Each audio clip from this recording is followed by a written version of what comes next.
Welcome back to another out-of-this-world story from Hidden Truth. Today's story is about Part 2. Wife goes on a company's trip and shares a bed with a man. The betrayal destroyed her and marriage. If you haven't seen the first part of this story, you've wasted your time watching the second part. So, go to the description and click on the link, and it will help you find the first part. Okay, let's go to the story and see how this story ended. Update 3. Minutes later, Lex walked into his home. He went to the fridge and got himself a ginger beer. Alcohol was prohibited on the ships he sailed on, and when he got on shore, he didn't miss it anymore. He still had an occasional beer or a glass of wine, but only in company, and being in company was very rare indeed. Lex dropped himself in his chair, took a sip, and started to calm himself. To find his ex-wife living next to him came as a huge shock. He didn't trust Sarah. He didn't trust her at all after what she did to him. But if she was the mother of the girl who stole his heart, if he wanted to continue to see Minnie, he had to tolerate her mother. Can you do that without having her in the middle of a cold war between yourself and her mother? He asked himself. The next question came to mind.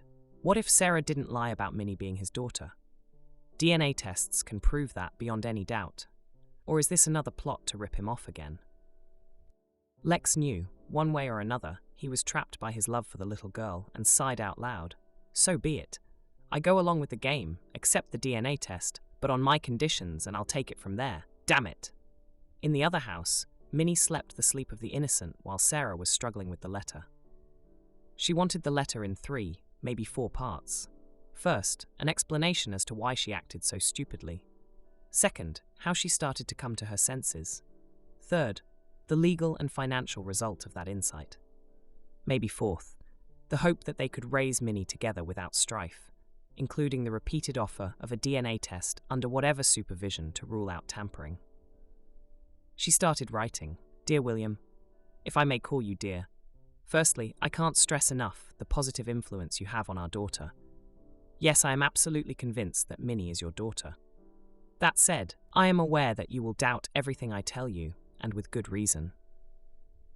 I, now, can only prove my sincerity by my actions if you decide to keep in contact with me, even if it is for the sake of Minnie only.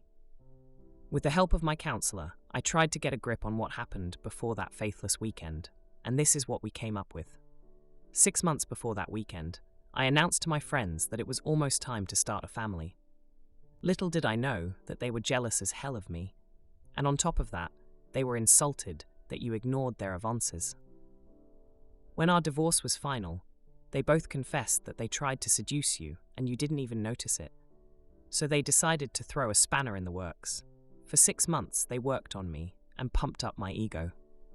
And I let them. When they finished their repugnant work, I had become a narcissistic, selfish, and entitled bitch without any conscience at all. They had me convinced that it was my right to have that weekend complete with some strange dot, as if it was some God-given right before motherhood, and I was reeled in hook, line, and sinker.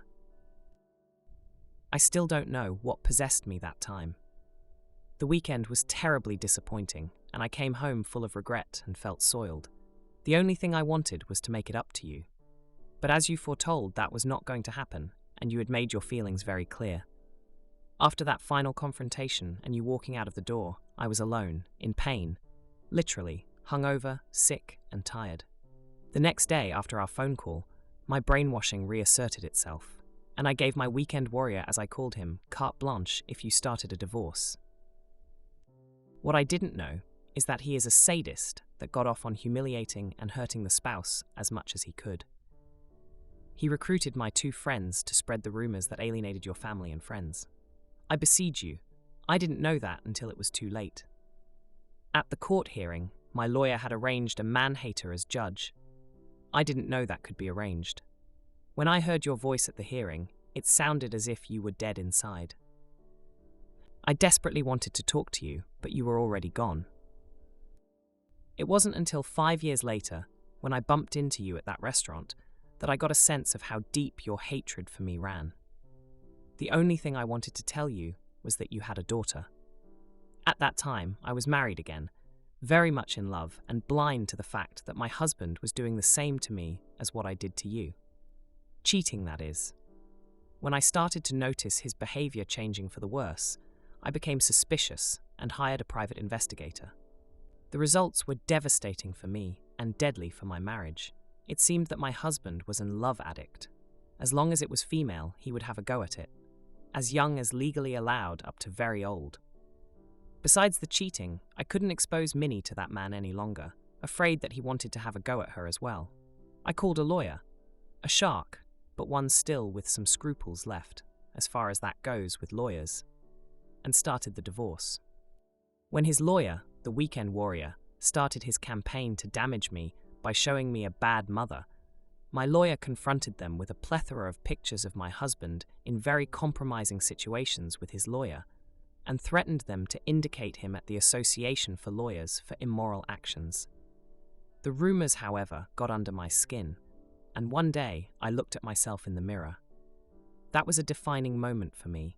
In my mind, I heard your lawyer repeat the words you gave him when you disappeared. I hope you will never have to go through this yourself. Congratulations, you win. Are you happy now? That was the moment my ego dropped in the hole where it belonged. Now the reason for the DNA test. In my life, I've been to bed with 3 men. I know it's hard to believe for you, but it is true. You, the weekend warrior, and my almost ex-husband. Minnie is 7 years old, so my current husband falls off as a candidate anyhow. That keeps you and the we were in the race. I found out that I was pregnant the afternoon on the day that our divorce was final. I went to the doctor because I felt ill. During the examination, the doctor told me that I was pregnant and that I had not 1, but 2 STDs. I forced Weewa to take a paternity test when Minnie was born, and he is definitely not the father. I am convinced that you are, and the connection you two have is, among others, proof enough. Another thing is that her character is more like yours, even though she looks like me. I will not demand child support from you. I can easily take care of that myself.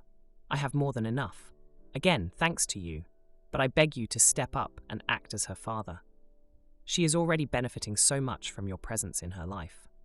I beg you, take the test for your own peace of mind and truly be her dad. I now have to write about finances. I robbed Williams Transport and the house from you in our divorce. Combined, they were valued at $15 million.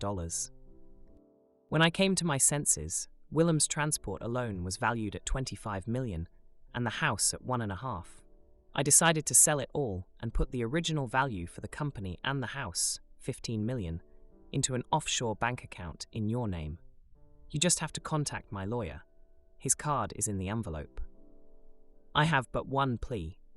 If you decide to be a part of Minnie's life, can you find it in your heart to have me in your life as well, even if it is just as a friend?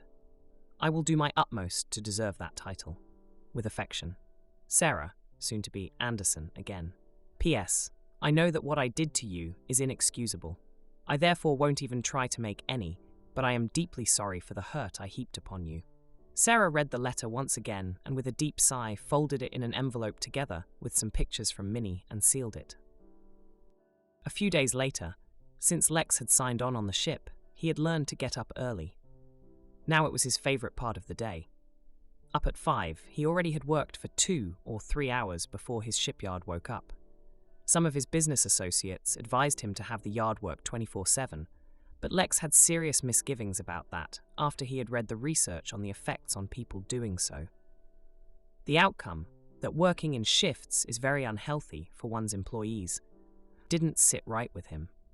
He felt responsible for his people and didn't wish them a much increased chance of coronary diseases, diabetes, sleep depravity, and whatnot. He also thought he earned enough, and as he was able to pay good wages too, therefore he refused to set up a 24/7 production line. He had found the envelope a few days ago, as soon as he got up and walked to the letterbox to retrieve the newspaper. Now it was lying all the time on the table, burning into his mind, beckoning him to open it. Update 4. After breakfast, Lex was deliberating whether to open the letter, but decided to wait till the end of the day.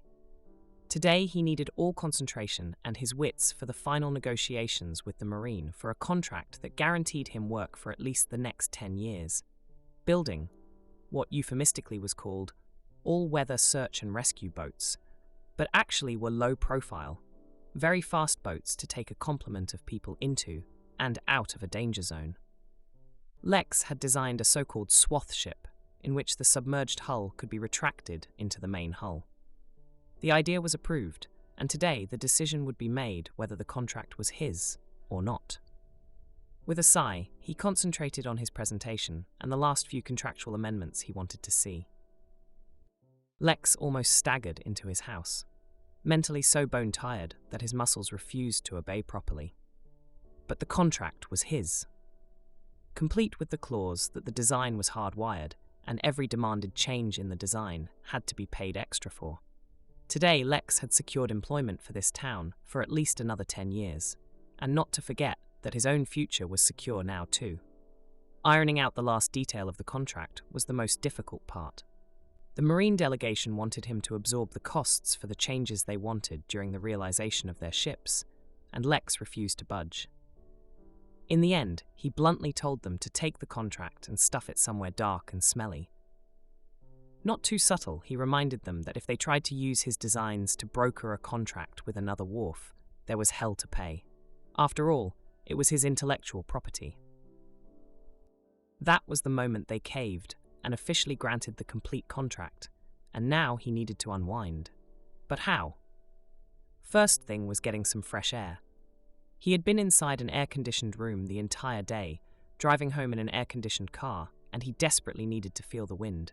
He stepped outside. Taking deep breaths, he heard the swing squeaking. He walked around the corner and saw Minnie sitting. "Hi, little fairy. Why are you here? Don't you have to be at home and have dinner with your mum?" Nodding, Minnie answered in a small voice. "Uh-huh, but Mum is crying all the time. I think she is ill." A little apprehensive, expecting nothing good, he said, "We can't have that, can we? Come with me. Let's get my coat and we'll take care of dinner for your mum, okay?" Can't leave the girl sitting on a swing this time of the day, shot through his head. Minnie slipped her hand in his, and they went to fetch Lex's coat. A few minutes later, Minnie opened the door of her house and called out to her mother. It took a while before there was a reaction, and Lex heard a door open and closing. Sarah appeared, eyes red and puffed up. "See, Mummy is crying. Why are you crying, Mummy? Did I do something wrong?" A small smile appeared on Sarah's blotched face. "No, dearie, it's nothing you've done. I'm just sad. I can see that you are upset. Want to talk about it? I know I'm not the best person to share your worries with, but it's better than nothing, and maybe, afterwards, you stop upsetting your little girl." "It's your little girl too, but you're right, and I have to talk about it to you, because it's about Minnie." "What about her?" "My almost ex-husband hired that same lawyer as I did when I became stupid, and that lawyer still is up to his dirty old tricks. My ex wants me to drop the prenup. Otherwise, he has expert witnesses that tell a judge that I am an unfit mother because I leave her alone in the company of a single man. It seems that he has an PI checking me out. So, what's the problem? You're convinced that I am the father. Let me take a preliminary test to show that I'm her father to delay the proceedings. That should take a day or two, and in court they can test me officially, and he can put his threat where the sun doesn't shine. You just take my word for it. Let's say that I don't want that little fairy in the middle of a tugging war with a chance that she ends up somewhere where nobody loves her while you and I both do." Lex actually believed, or wanted to believe, that Minnie was his daughter, but was not ready to admit it to Sarah because of the small possibility she might be playing tricks on him. He harbored a deep-seated lack of trust since the divorce. A few days later, Sarah answered the phone. "Sarah, the results are in. You want me to come up, or do you and Minnie like to come to my place?" "No, I think we will come to you. Minnie already asked if she could go to the swing." "I'll make us a cup of tea," was all Lex said before he disconnected. Minnie was out and on her way in a shot. Sarah had to put on her shoes and coat before she could lock her front door. Outside, she saw Minnie streaking down the path and was surprised that she hadn't even been aware that she could walk to Lex's house. She just never had thought about how her daughter commuted to Lex. She noticed her daughter bouncing over a wooden bridge. It looked fairly new to her. He didn't, she thought, and resolved to ask Lex about it. When Sarah walked up the porch, the front door opened, and Lex invited her in. Curious as to how her ex-husband lived, she looked around. Auster. That was the word for it. No unnecessary decorations. Little but comfortable-looking furniture, and suddenly she stood transfixed. She had rounded a corner and looked at a wall full with children's drawings, all scrawly signed by Minnie. There was a side table with clay figurines, some of which were painted in bright colours. There was also a scale model of the bridge over the creek. Lex caught her looking at it, and he softly said, "We designed it together." Minnie had seen a bridge like that, in a picture, in a book that you had read to her. Sarah was flabbergasted. She knew that Minnie and Lex had a connection, but it went far deeper than she had fathomed. She was disturbed in her thoughts when Lex invited her into the kitchen. When she entered, she was met by some wonderful odours, and she asked, "What are you cooking? It smells delicious." "Soup, Italian tomato soup," was the answer. "Here, tea and the letter since we have some privacy now. Minnie is on the swing, let's get to it." Sitting at the table, the teapot between them, Lex opened the envelope with the results. After reading it, he said, "It won't be a surprise to you. Wilhelmina is my biological daughter." Lex sat absolutely still for a few moments. Then he shuddered and whispered, "I have a daughter, and I didn't even know. What have I done?" Sarah heard the desperation in his voice and noticed the wetness in the corners of his eyes. She quickly got to her feet, walked around the table, and hugged Lex as if their lives depended on it. "You did nothing wrong. There was only one way out left to you. That asshole lawyer, the weekend warrior, had you completely isolated and turned you into a pariah. I only got an idea of what they had done to you when your parents called to ask if I was on the mend after all the abuse you heaped upon me. If there is someone to blame, it's me.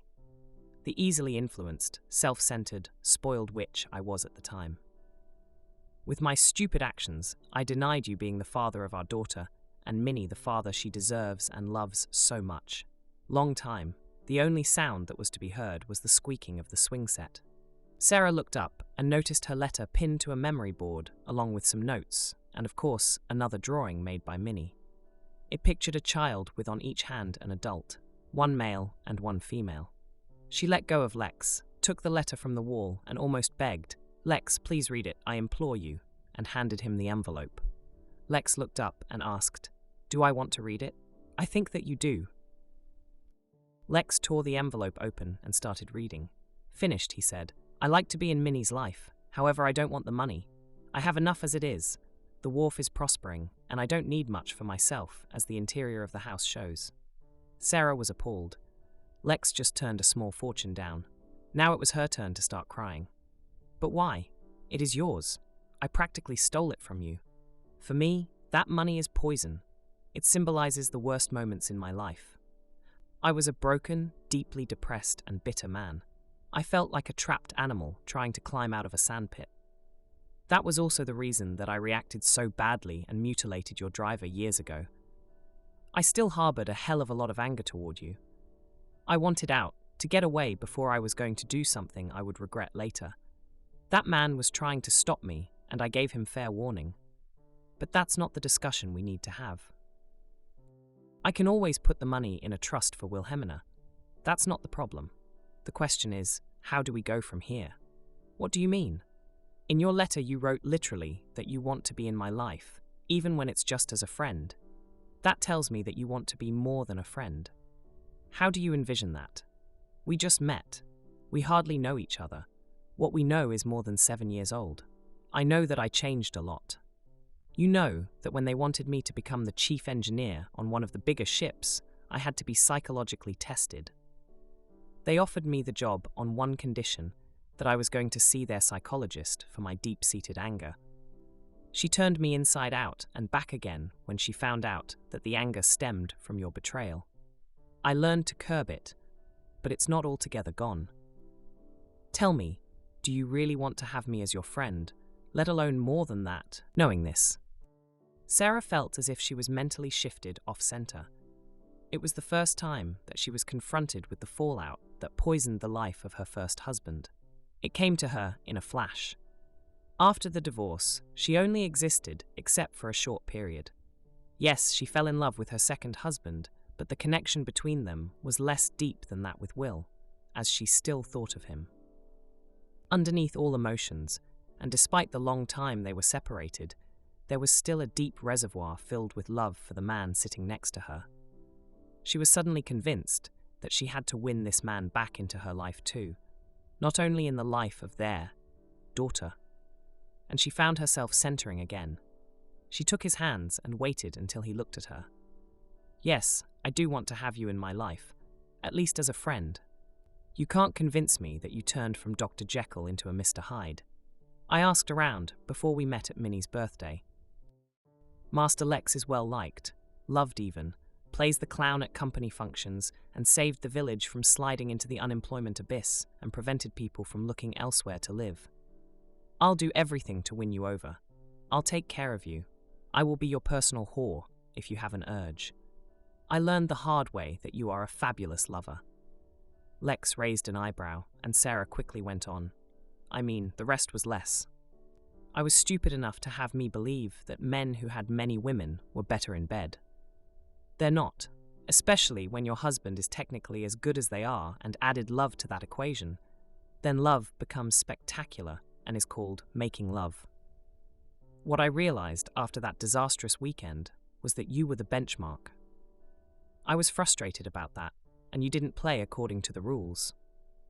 They all were convinced that you would fold, accept it as a fait accompli, and we would start our little family." Lex smiled a smile so sad that it made Sarah almost weep. "Sarah," he said, "maybe you can be my friend, but if you have to wait until I have an urge for some lovual gratification, it's going to be a long time waiting for you. Besides the fact that I'm absolutely not sure how I want to go from here. I'm as confused as can be. I had too many shocks today. I suddenly and officially have a daughter, and I have to protect her against a scorned ex-husband and a dodgy lawyer. I found out that I still have feelings I thought I lost a long time ago, but also that I don't trust myself with those feelings. And I need to find a way to overcome my anger and distrust for your betrayal before we can even be friends, let alone more than that. Lex, I beg you, can you spare me a few more minutes and answer a few quite personal questions, please?" Lex looked at her, and again Sarah had the urge to weep. Her initial reaction to his refusal of her offer to sleep with him and have his way with her was disappointment, immediately followed by, "Stupid cow. You caused all this. This misery is all because of a wild weekend. A weekend you had to have." She started anew. "Lex, I don't understand. When the divorce was done, I slipped into a depression. Oh, according to my shipmates I was functional, socially, but inside I was dead. Since the divorce, I no longer have any lovual needs. The plumbing is functioning properly. There are clinics that have ways to test that, but it seems a rare complication that occurs by depression, especially when untreated." Looking wide-eyed, Sarah asked, "Why didn't you? Treatment, I mean." Lex shrugged. "What's the point? I don't care. Who wants a recluse with anger issues?" Sarah took hold of both his hands and spoke forcefully. "I do. I want that recluse. I want that man. I don't want Will back, because as you so eloquently stated, we hardly know each other anymore, but I want to have a go at the Lex sitting next to me. In the short time we are reacquainted, I see a caring man and a doting father, even when he didn't know that the girl from next door was his own daughter. When you learned that people were trying to use her and take her away from her safe environment, you immediately came to her defense and to mine. I want that man. I want Lex in my life." Lex wanted to interrupt, but Sarah was on a roll. "I am the cause of how you live your life now. If I hadn't been so stupid, we still would have been together. I've been the problem. Please let me be part of the solution. You exist at the moment, while you deserve to live a life filled with love and happiness. I know a very good therapist. Let's go together. It will do us both a world of good, and Minnie will reap the benefits." Inwardly, she thought it almost reeked of blackmail, the way she tried to convince Lex to go into therapy with her, but that was the last thing on her mind. Lex's welfare had become too important for her. Lex's mind was whirling. He knew that except for the wharf and the people working for him, he had nobody, and his shield worked two ways, of course. At first, he wanted to be alone, and that's why they left him alone. Then he got used to it, and his depression festered and built a wall around his soul. That wall slowly crumbled. The work of a little 7-year-old girl, and now he had to act as a balanced father and take her mother into its stride, whether he wanted that or not. It seemed that she was truly remorseful and still had feelings for him. What about his feelings? Why hadn't he, even after more than 7 years, got over that divorce and got on with his social life? He dug deeper and examined his feelings and discovered, under the dark layer of never this pain again, that he found that there were still positive feelings towards this woman. All this happened in his mind within a minute of time. It seemed as if his personal time stretched because of his need to absorb what had happened and come to a decision. Okay, I'll see your therapist, if only because I want to be a good and balanced dad to Minnie. With me? Together? Eventually. There is a tar-like layer of aversion against personal commitment that I need to get rid of. Sarah was elated and disappointed at the same time. She had a shot, but unreasonably hoped it was instantaneous. But Will, no Lex, didn't reject her out of hand. Shall I call her? Oh, I forgot, it's a woman. Do you mind? No, I don't care whether it's a man or a woman as long as he or she keeps it professional. Half a year later, Sarah learned to read Lex quite well in the past months. Lex went into therapy, and it was obvious that the first 3 months were extremely difficult for him. Everything that ever bothered him was internalized, starting with that traumatic divorce, but also some unmentionable things had happened on his first ships, giving him extra scars on his soul. Sarah noticed that slowly but surely Lex started to relax. He always behaved politely and correctly, but kept her at a distance. Not so with Minnie. When the danger of Sarah's second ex-husband and his dodgy lawyer posing was gone, Minnie was told that Lex was her real father. She almost bounced onto his lap and wouldn't let go for a long time, peppering his cheeks with kisses. To both their astonishment, she asked, "When are we coming to live with you and you and Mummy get married? I want a brother or a sister." Lex answered gently, "Your Mummy and I still have very much to talk about before that is going to happen. Can you be patient? You know that I'm always there for you, just as your mother is." Sarah was shocked first by his answer, and hope soared when she realized what was said. Lex is not telling Minnie that it is not going to happen, only that there is a lot to talk about. My God, is he actually? Lex was indeed relaxing his demeanor when she was alone with her, and last, when she cooked him his favorite dinner, chicory with ham and cheese from the oven with baby potatoes, he gave her, when leaving, a peck on her cheek before he said, "Thank you, I had a wonderful evening." Update 5. One evening they had supper at Lex's place. This time Minnie's favorite, homemade pizzas. He started yesterday with the dough and left it in a fridge for a night. On a table, there were all kinds of toppings, including Sarah's favorites, different sorts of mushrooms. He bought a nice Italian wine to accompany Sarah's pizzas while he kept to sparkling water. For Minnie, Lex had made lemonade from blood oranges. When everyone had their fill, Minnie went to the swing and left the 2 adults to their own. Sitting comfortably in silence, with the sounds of the wind rattling the leaves of the trees and the squeaking of the swing, Lex cleared his throat. "Sarah, can I ask you a favor? You are by no means obliged to grant it." Sarah noticed that Lex found it difficult to ask, so she shifted a little so that they were sitting against each other. She intertwined her fingers with his, rested her head against his shoulder, and answered softly, "Apart from killing and maiming, you can ask me anything." Lex's body responded immediately to the nearness, the warmth and smell of Sarah. He briefly wondered about that before he spoke. The annual company party and dance evening is just around the corner. During the day, I am one of the clowns and man one of the stalls. I would very much like that you and Minnie would attend. I think Minnie would have a ball. What date? I'll put it on the calendar. That's not all. Usually I attend the evening festivities alone, dance with a few ladies, and go home early. But I like to do it this year differently. Would you do me the honor of accompanying me that evening as my partner? The implications of the wording of the request sank in by Sarah, and she felt herself flushed with warmth. Trying for confirmation, she stammered, "I am honored to be your plus one." Lex smiled to himself and replied, "That's not what I said. I said partner, not +1. And I mean it. I would like to take our relationship to a more intimate level." Sarah looked around to see if Minnie was still on the swing. Then she quickly swung her leg over his and sat facing him, pulling his head to hers and kissed him. After a moment, she felt Lex responding. When they came up for air, Sarah asked, "Is this answer enough?" This time, Lex took the initiative and kissed Sarah until they heard a happy squeal from Minnie. They looked up, both flustered, only to see their daughter doing a happy dance. Done, she flung herself at her parents. "I knew it, I knew it," she squealed and kissed both of them. "I'm so happy, seeing my daddy kissing my mummy. Now we all can be happy." Later that evening, when Minnie was in her bed in Lex's house, Sarah and Lex were making out. Sarah had dressed for the occasion in the hope that it would come that far this evening. A few months later, the festivities on the wharf were in full swing. There were other occurrences to celebrate too. Sarah's divorce was a fact, and Lex was in the process to officially acknowledge Wilhelmina as his daughter. He also used some of the money to go to war at the Weekend Warrior and Sarah's former friends for defamation and character assassination, and the results were spectacular. With the help of a PI and a research journalist, he had the Weekend Warrior disbarred and his heinous network dismantled.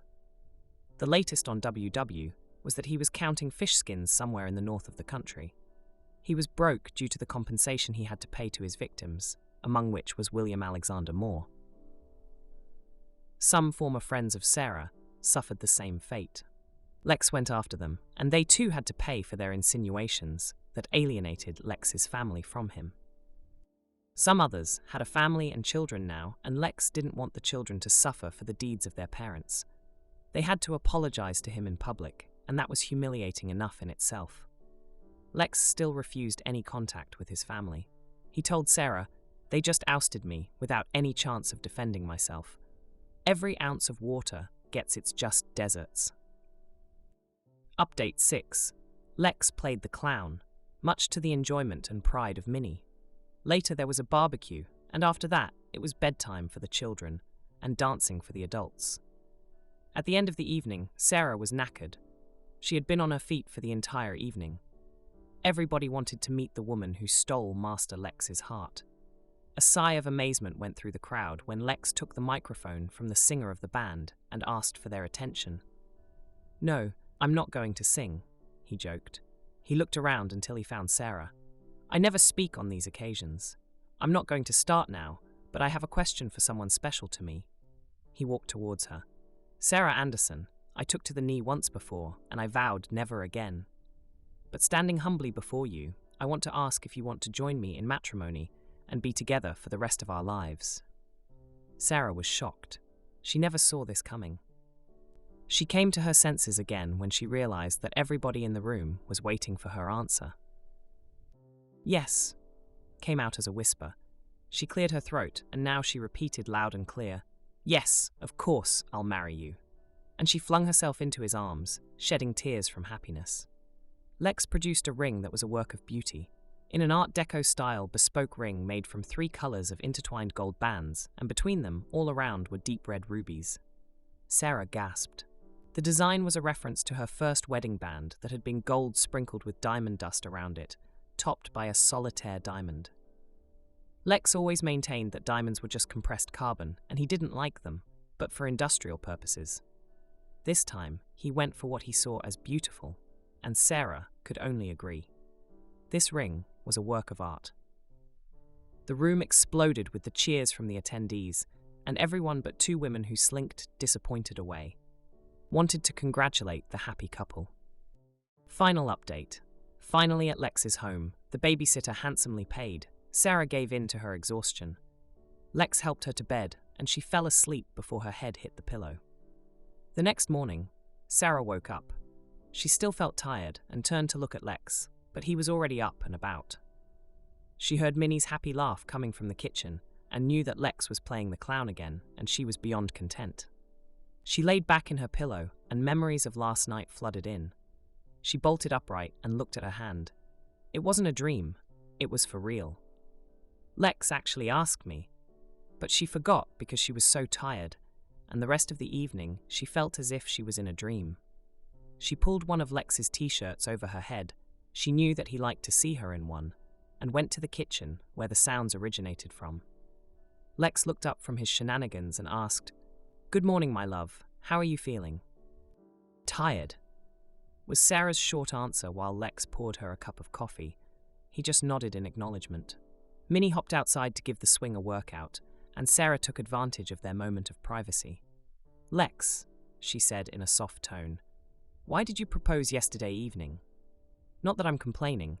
You made me a very happy woman in doing so." Lex thought about how to answer that without dragging up the past. When the divorce was a fact, "I vowed to never bend a knee for a woman again and ask her to marry me. That's why I used that specific wording." "But why? I'm not pregnant yet." "I think that you are pregnant. You're just not so observant." "What do you mean?" Lex smiled. "I could be wrong, but bear with me. I have a pregnancy test in my medicine cabinet." "I can't be pregnant. I'm on the pill." "You had the stomach flu, didn't you? You nearly puked your heart out. What does that do with the pill?" Sarah winced at the memory, but came back with, "I'll make you a bet. I'm going to pee on that stick. If I'm pregnant, you get a full body massage with warm oil and a happy ending. If I'm not, I'll get the same treatment, and you eat me out until I can't talk anymore." Lex grinned and said, "Deal." He went to the bathroom and came back with 2 tests and said, "I'll start warming the oil." When Lex was gone, Sarah had a flashback. She found herself in the gynecologist's chair with her legs spread wide and up in the air when the bomb dropped with the question, "How long have you been pregnant?" It can't be, can it? I missed all the signs then. Can it be happening to me again?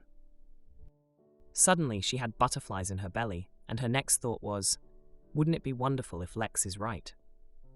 Lex returned, handed her the 2 boxes, each of a different brand, and motioned her to the bathroom. Sarah read the instructions and peed on both tests, laid them next to each other on a small dish, and went back inside. She walked up to Lex and said, "Now we wait." They waited a few minutes longer than the specified time, and together went to look for the results. 2 tests, 4 stripes was the result. Sarah turned to Lex, looking very anxious. It seemed to her that the most important things that happened in her life had a tendency to blindside her. Lex took her in his arms and said, "It seems that fate dealt us a second chance. We've lost years. Let's make the most of the rest we have together. I love you, Sarah, soon to be more. Anderson." The end. Thanks for watching. Please consider subscribing if you enjoyed the video. It helps us know we're doing something right.